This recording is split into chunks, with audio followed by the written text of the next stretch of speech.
Israel और Hamas के बीच जारी जंग अब और भड़क गई है। इजरायल ने गाजा पट्टी के बाद अब दक्षिणी गाजा के रफा शहर पर हमले तेज कर दिए हैं।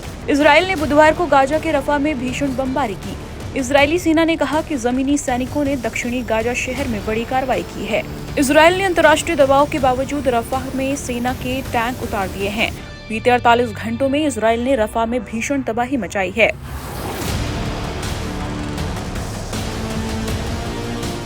इस बीच मिस्र की सीमा पर महत्वपूर्ण राफा क्रॉसिंग पर इजरायल के कब्जे के बाद हजारों की संख्या में लोग दीर अल बलाह शहर जा रहे हैं। इस बीच संयुक्त राष्ट्र के महासचिव ने चेतावनी दी है कि इजरायली सुरक्षा बलों का रफाह पर अटैक करना एक रणनीतिक भूल होगी।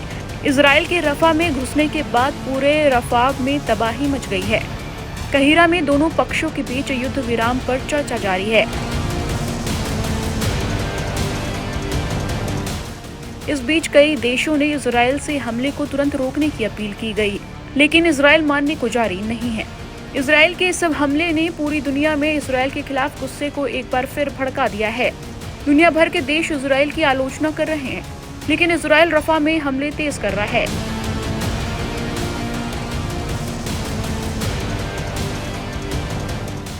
इजरायल किसी भी कीमत पर हमास को खत्म कर देना चाहता है। इजरायल रफा में हमास के ठिकानों को तबाह करने की तैयारी कर रहा है। रफा पर कब्जे के साथ ही इजरायल को गाजा की सीमाओं पर पूर्ण नियंत्रण मिल गया है। ये इजरायल के लिए बड़ी जीत है। इजरायल गाजा में हमास पर बड़ी चोट करना चाहता है। वो इस पूरे इलाके में हमास का अंत कर देना चाहता है।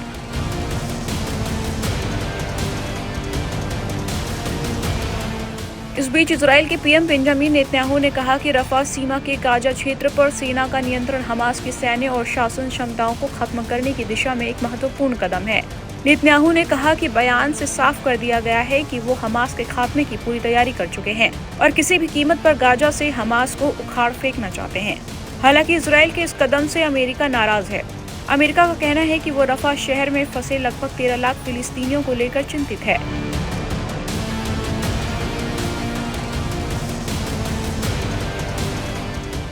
अमेरिकी राष्ट्रपति जो बाइडेन ने इजरायल के प्रधानमंत्री बेंजामिन नेतन्याहू को सोमवार को फिर से रफा शहर पर हमले शुरू करने के खिलाफ चेतावनी दी थी, जब इजरायल ने 1 लाख फिलिस्तीनियों को रफा के कुछ इलाकों से निकालने का आदेश दिया था। इजरायल हमास की जंग की बात करें तो 7 अक्टूबर से अब तक इजरायल के ऑपरेशन में 35 से ज्यादा लोग मारे गए और करीब 129 नागरिक घायल हुए हैं। टाइम्स नाउ नव भारत डिजिटल की रिपोर्ट।